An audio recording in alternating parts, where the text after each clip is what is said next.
Hello दोस्तों, फिर एक बार आपका स्वागत है हमारे इस यूट्यूब चैनल पर। आज की वीडियो में हम करने वाले हैं प्रश्नावली 6.1 और इससे पहले की वीडियो में हम बता चुके हैं इस प्रश्नावली में कैसे सवाल आने वाले हैं घन और घनमूल के ऊपर। मैंने ये वीडियो एक बार पहले बना दिया था ये 6.1 वाला, लेकिन एक सवाल में एक मिस्टेक थी। मैंने वो वीडियो अपलोड भी कर दी थी, लेकिन अपलोड करने के बाद मैंने जब देखा कि एक जगह पे थोड़ा-सा मिस्टेक हुई है, तो मुझे ये वीडियो फिर से बनाना पड़ रहा है। तो इसमें हमारे पास जो लास्ट सवाल था उस प्रश्नावली का, तो अभी भी इसमें लिखा हुआ है, तो मैं इसको ऐसे ही आपको समझा देता हूँ।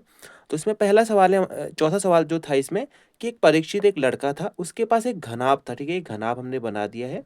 इस प्रकार से उसके पास एक घनाभ था। उस घनाभ की लंबाई चौड़ाई इस प्रकार है हमारे पास 5 सेंटीमीटर लंबाई है, चौड़ाई 2 सेंटीमीटर, ऊंचाई 5 सेंटीमीटर। तो ये उसकी लंबाई चौड़ाई और ऊंचाई थी। अब हमें बताना है कि परीक्षित अगर इन घनाभों से मिलकर एक घन बनाना चाह रहा है, ठीक है? घन यानी कि जिसकी लंबाई चौड़ाई और ऊंचाई बराबर हो, तो उसके लिए हमें इतने ही ऐसे ही, ठीक है? ऐसे ही कितने घनाभों की आवश्यकता होगी, ठीक है? तो इसके लिए हम देखते हैं घन का आयतन क्या होता है। घन का आयतन क्या होता है? लंबाई गुणा चौड़ाई गुणा ऊंचाई। तो हमें और जो लंबाई चौड़ाई ऊंचाई होती है घन की होती है बराबर।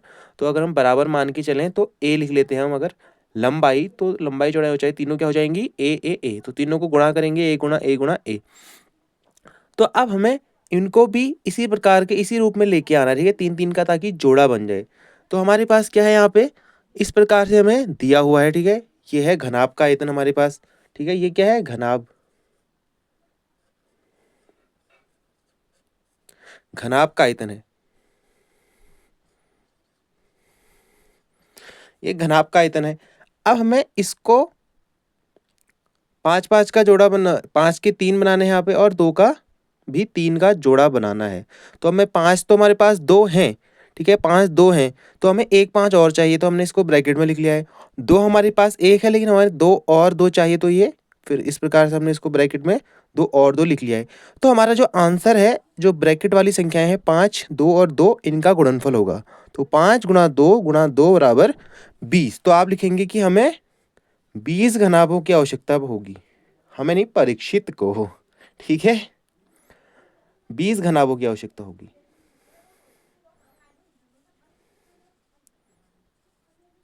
की आवश्यकता, ठीक है? ये हमारा आंसर हो गया। अब देखते हैं हम शुरू से, अब बाकी प्रश्नावली को जो है प्रश्नावली को करते हैं स्टार्टिंग से, जो मैंने एक बार पहले बता दिया है पर मुझे फिर से बनाना पड़ रहा है। स्टार्ट करते हैं इसके पहले क्वेश्चन से। पहला सवाल हमारे पास है, हमें संख्याएं दी हुई हैं और हमें बताना है कि ये कौन सी संख्याएं इनमें से पूर्ण घन नहीं है। तो इसमें पांच सवाल थे, तो पांच में से मैं दो बना लेता हूँ, एक आसान वाला और एक बड़ी संख्या वाला। तो बाकी आप इनके आधार पर बना सकते हैं। तो इसको हमने करना वही है, इसके अभाज्य गुणनखंड करने हैं और तीन तीन का हमें ग्रुप बनाना है। और तीन तीन का ग्रुप अगर नहीं बनता है किसी भी संख्या का, तो वो हो जाएगी हमारे पास संख्या पूर्ण घन नहीं होगी। तो पहले इसमें जाएगा दो से, दो एक का दो, तो हो जाएगा 108। हमें दो से अगर भागा देते तो आधा करते हुए चलना है, 54। फिर दो से करेंगे हो जाएगा 27। फिर इसमें जाएगा तीन से, तीन नम्मा 27, फिर तीन तिया 9, फिर तीन इक्का 3। तो यहाँ पे तीन का भी जोड़ा बन गया है, दो का भी, मतलब तीन तीन का ग्रुप बन गया है। तो ये तो पूर्ण घन है। हमें क्या बताना है? जो पूर्ण घन नहीं है। तो ये रहा इसका दूसरा सवाल। हमें बताना है कि 46,656 एक पूर्ण घन संख्या है या नहीं। तो इसके भी हम अभाज्य गुणनखंड निकाल लेते हैं। पहले इसमें दो से जाएगा, दो दूना चार, दो तिया छः, दो तिया छः, दो दूना चार और दो अट्ठे 16। फिर इसमें दो से जाएगा, दो इक्का दो, फिर दो इक्का दो, फिर दो छक्का 12, फिर दो छक्का 12, फिर दो चक्को 8। फिर इसमें दो से भागा जाएगा,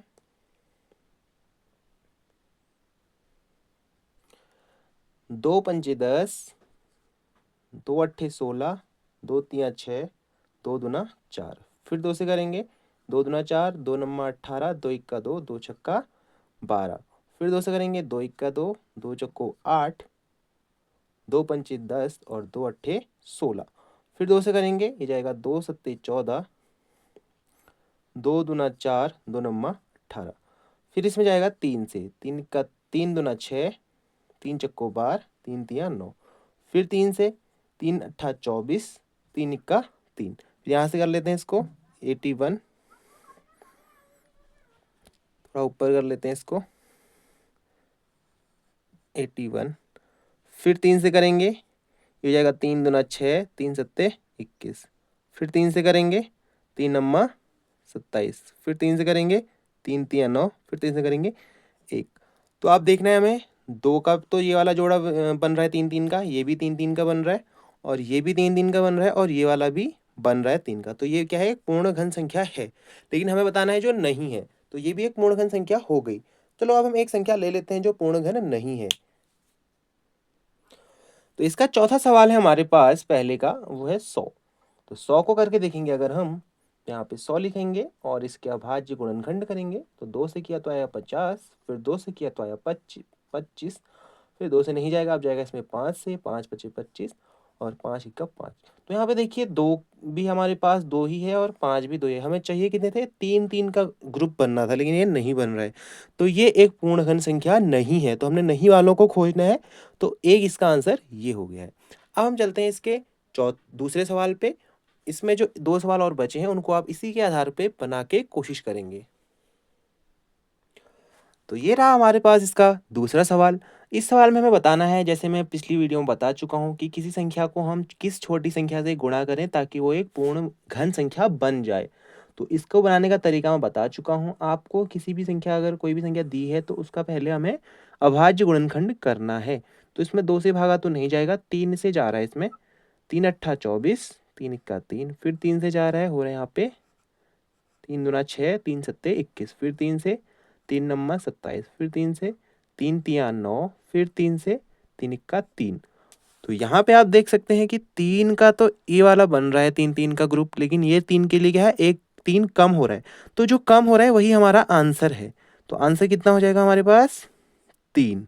ठीक है, ऐसे ही हमारे पास है 675 है। इसका भी भाज्य गुणनखंड करना है, तो इसमें पहले 3 से जाएगा क्या, 7 5 12 6 18, 3 से जा रहा है इसमें। 3 दूना 6, 3 दूना 6, 3 पंचे 15, फिर 3 से जा रहा है इसमें। 3 सत्ते 21, 3 पंचे 15, फिर 3 से 3 दूना 6, 3 पंचे 15। अब 5 से करेंगे, 5 पच्चे 25, 5 इक्का 5। तो यहाँ पे देखिए हमारे पास ये 3 का तो ग्रुप बन गया है, लेकिन 5 का ग्रुप बनाने के लिए हमें क्या है, एक 5 की कमी है। तो यही इसका आंसर हो जाएगा। ठीक है, एक 5 से अगर इसको हम गुणा करेंगे तो ये एक पूर्ण घन संख्या बन जाएगी। अब अगला है हमारे पास 100। 100 को हम भागा देंगे 2 से, तो यहाँ पाएगा 50, फिर 2 से करेंगे तो यहाँ 25, फिर 5 से जाएगा इसमें। 5 पच्चे 25 और 5 इक्का 5। तो इस प्रकार से यहाँ पे देखिए 2 का ग्रुप बनाने के लिए भी एक 2 की कमी है, 5 का ग्रुप बनाने के लिए भी एक 2 की कमी है। तो इसका आंसर कितना हो जाएगा, 1 2 ये वाला हो जाएगा जो इसमें कम है, और गुणा 1 5 जो यहाँ कम है। तो इसका आंसर हो जाएगा हमारे पास 10। तो इसमें 2 सवाल और हैं दूसरे में, वो आप खुद से ट्राई करेंगे इसी विधि से। अब देखते हैं इसका तीसरा सवाल और लास्ट, क्योंकि जो चौथा है वो मैं पहले बता चुका हूं आपको। इसके चौथे सवाल में हमें बताना है, तीसरे सवाल में हमें बताना है कि भागा करने से। अभी हमने देखा कि किससे गुणा करें कि पूर्ण घन बने, अब हमें बताना है कि किससे भागा दें कि पूर्ण घन संख्या बन जाए। ठीक है, भागा वाली सवाल है इसमें। ठीक है, अभी तक जो इसमें जिसका भी हमें 3 का ग्रुप नहीं बन रहा था उसको हम 3 का ग्रुप बना रहे थे, लेकिन अब क्या करेंगे, जिसका 3 का ग्रुप नहीं बनेगा उसको ही हमें हटाना है। तो इसका पहला सवाल हमारे पास है 81।